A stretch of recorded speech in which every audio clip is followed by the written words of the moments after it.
So I guess with all these different innovation ideas, it's obviously quite important to get everyone at TOOP+TOOP thinking exactly the same way. How important do you really think that is to get the people at TOOP+TOOP thinking innovatively?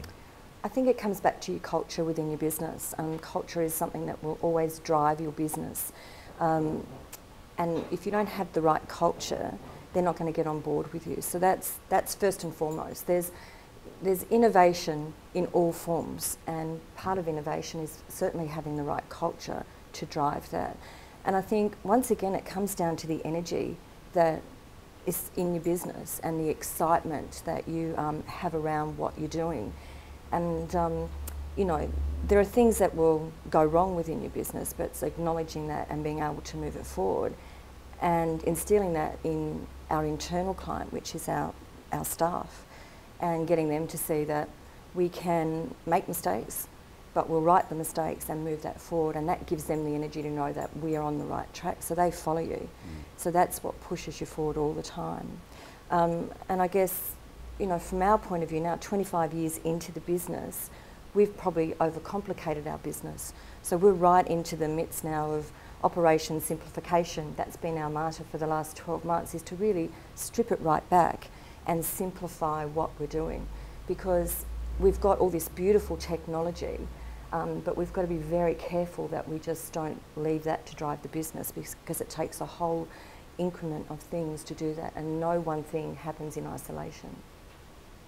So these salespeople are fairly put in one of the most important roles, I say, when it comes to innovation. Surely, and it sort of strikes me as the communication factor with all these new things that roll out over the years. Clearly, certainly Anthony's been very good at keeping people up to speed over the time that things are in development, and getting people's opinions on whether they're going to work and bringing them on board. And that's an important facet in terms of developing the company's support of what's taking place. But I guess the other thing is communicating the message out in the marketplace also. Mandy mentioned being involved in radio and all that sort of thing, where we've taken, I guess, a fairly large media approach with one of the radio stations to make sure that any time there's a new innovation coming out, that it's first and foremost in the public's mind, and using the advertiser and so forth as well, just to make sure that the clients and the public know exactly what's about to lob in the marketplace for them to take advantage of. So what would you say would be some current market strategies or innovations being used? We just seem to have released so much in a very short space of time at the moment. Yes, we've got our application for our iPhone and iPad, which is just brilliant, which has just been released. We've also are working on Your Network, which is a program that we've put together internally that we put out to our clients to saturate their Facebook about their property. I mean, social networking is one of the biggest things you can be doing in your business. Yes, there's some downfalls to that sometimes. You've really just got to ensure what you're doing in the right way and get it delivered in the right way. So there's quite a bit that we're doing out there. Another one is our 10-point sellers checklist, which is actually, we're putting it out to the public that check us out, check every agent out. You know, we come into your home every day and look at your things and invade your privacy. Come and invade ours and check us out, which is quite different. It's not something you would normally put out there, but we're very, very open to people coming to visit us, visit our offices, and see how we work, what we do, and we deliver on our promise. So through the innovation, you've obviously won a lot of awards, and are now in the Hall of Fame inductees in the Real Estate Institution of South Australia. What type of machine do you have behind you to make this happen?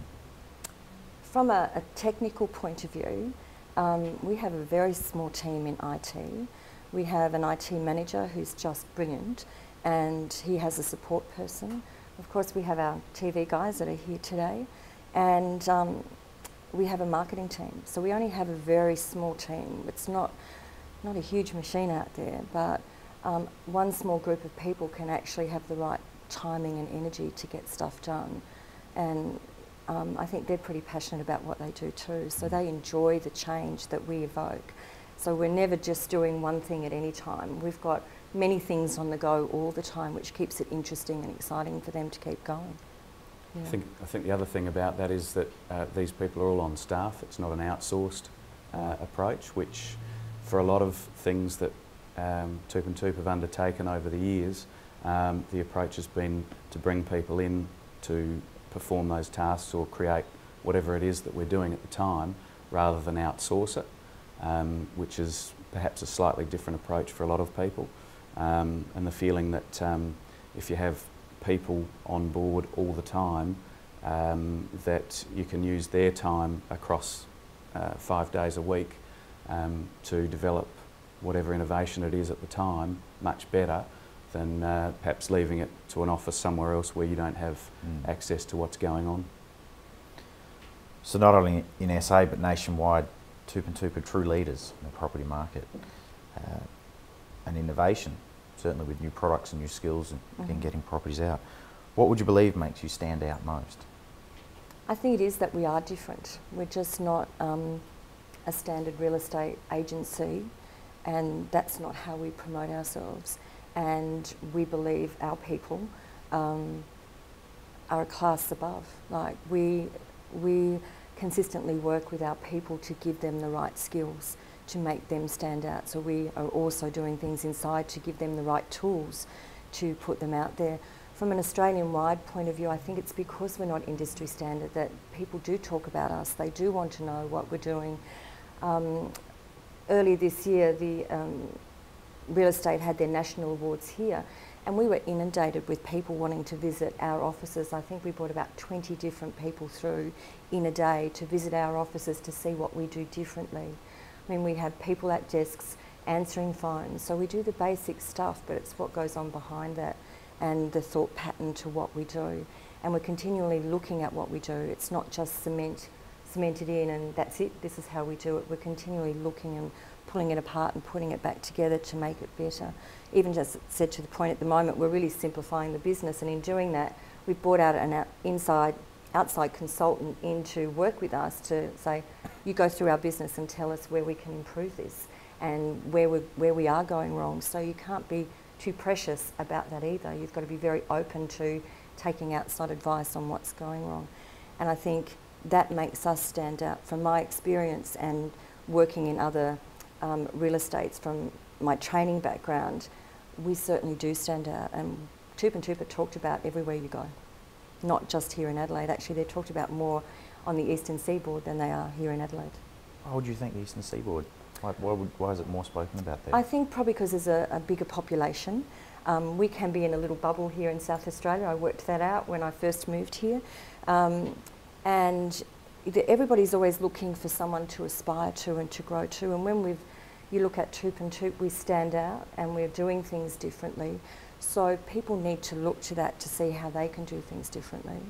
And, you know, you've got other people that have visited us and taken our ideas back to their offices, which is fine. And they then talk about where they got their ideas from. And that's how you do that. I mean, Anthony, in the early stages, and I think Tim might have went with him at one point, when the recession hit back in 1994, I think it was, Anthony went to Orange County in the States because they were all going broke. You know, they were closing places down, and as it is in the States now where you can buy property at a steal, really, that's how it was back then. He wanted to work out from their perspective, what were they doing? What were the go-wrongs they did? You know, they're the biggest market in the world. And so he wanted to find out from them, how can I get my business to a level? And he door-knocked and cold-called everybody in Orange County in California to try and work that out and bring back their ideas to us. So you've always got to be open and willing to step outside what we conceive is our comfort zone to make it work. Thank you. So perhaps we'll open it up for a few questions, if we don't mind. Anyone got any questions on what we've gone through? Social Sure. media, Andy, how's that going?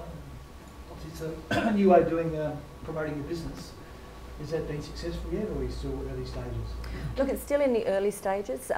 We released our new product probably just over a month ago. I mean, how do you measure success with that, really? For us, it's about our consumer and what works for them. And one story that I've got straight back is one of our sales partners got listed a new property, gave them the format to get the property onto their Facebook. Within that week when we had an open for inspection, they got 2 or 3 people at their open who seen it on someone else's Facebook. So it's hard to say how do you measure it. For us, that's success, because that's telling us it's working.